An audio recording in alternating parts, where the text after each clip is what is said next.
First இந்த recipe ready பண்ணுறதுக்காக 2 medium size பச்சை மாங்காய் எடுத்துக்கலாங்க. கொஞ்சம் புளிப்பு சுவை இல்லாத மாதிரி பார்த்து வாங்கிக்கலாம். அதை வந்து தண்ணியில் 2 டைம் நல்லா வாஷ் பண்ணி எடுத்துட்டு இந்த மாதிரி தோலெல்லாம் ஃபஸ்ட்டு எடுத்துடலாங்க. எடுத்துட்டு நம்ம வாழைக்காய் பஜ்ஜியில் சீவி எடுப்போம் இல்லைங்களா, இந்த மாதிரி காய்கறி துருவறதை வச்சு அதே மாதிரி நம்ம ரெடி பண்ணி எடுத்துக்கலாங்க. இந்த மாதிரி இல்லை அப்படிங்கிறவங்க ஒன்றும் பிரச்சனை இல்லை. நம்ம கத்தி வச்சு நல்லா லேசாக இந்த மாதிரி கட் பண்ணி எடுத்துக்கலாங்க. பாருங்கள், இந்த மாதிரி 2 மாங்காயுமே ஃபுல்லாக கட் பண்ணி எடுத்துட்டு உங்ககிட்ட காமிக்கிறேன் பாருங்கள். இந்த சைஸ்லேயே இப்போ எல்லாமே அந்த காய் துருவல் வச்சு சீவி எடுத்தாச்சு பாருங்க.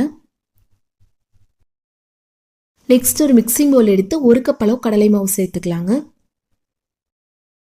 இப்போ அதில் 1/2 கப் அளவுக்கு வந்து அரிசி மாவு சேர்த்துக்கலாங்க.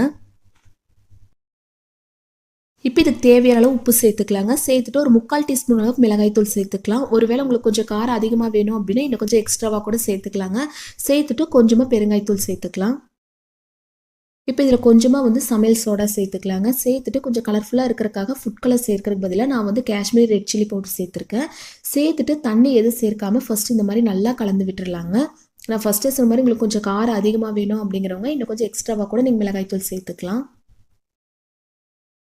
இப்போ இதில் கொஞ்சம் கொஞ்சமாக தண்ணி சேர்த்து நல்லா கலந்து எடுத்துக்கலாங்க. வெங்காயம் போண்டா அப்படின்னா கொஞ்சம் தண்ணி அதிகமாக சேர்ப்பேன் இல்லைங்களா, இது வந்து வாழைக்காய் பஜ்ஜியெல்லாம் ரெடி பண்ணுவேன் இல்லைங்களா, அந்த பாத்திரத்திலே மாவு ரெடி பண்ணி எடுத்துக்கலாங்க. ரொம்ப ரொம்ப கெட்டியாக இருக்கக்கூடாது, அதே சமயம் ரொம்ப தண்ணி மாதிரி இருக்கக்கூடாது. நம்ம வாழைக்காய் பஜ்ஜியெல்லாம் எப்படி ரெடி பண்ணுவோமோ சேம் அதே மாதிரி மாங்காய் வச்சு நம்ம இந்த மாதிரி ரெடி பண்ணியிருக்கோங்க. 2 சைடுமே இந்த மாதிரி மாவில் பரட்டி எடுத்துக்கலாம்.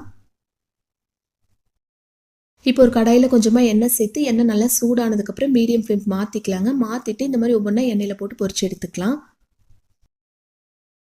ஹை ஃப்ளேம் வச்சிங்க அப்படின்னா ரொம்ப கரிஞ்ச மாதிரி ஆயிருங்க, அது அவ்வளோவா நல்லா இருக்காது. 2 சைடுமே நல்லா வேக வச்சு நம்ம இந்த மாதிரி எண்ணெய் ஃபுல்லாக வடிச்சிட்டு வெளியில் எடுத்துடலாங்க.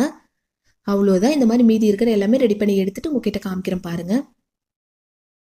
அவ்வளோதான் பாருங்கள், சூப்பராக ரெடி ஆயிடுச்சு. இது தேங்காய் சட்னி வச்சு சாப்பிட்டீங்க அப்படின்னா டேஸ்ட் ரொம்ப அட்டகாசமாக இருக்குங்க. எப்பவுமே வாழைக்காய் பஜ்ஜி வெங்காய பஜ்ஜி இந்த மாதிரி வீட்டில் இருக்கிறவங்களுக்கு ரெடி பண்ணி கொடுக்குறதுக்கு இந்த சீசனில் கண்டிப்பாக எல்லாருமே இந்த மெத்தடில் ட்ரை பண்ணி பார்த்துட்டு எப்படி இருந்துச்சுன்னு ஃபீட்பேக் மறக்காமல் என் கூட ஷேர் பண்ணுங்கள்.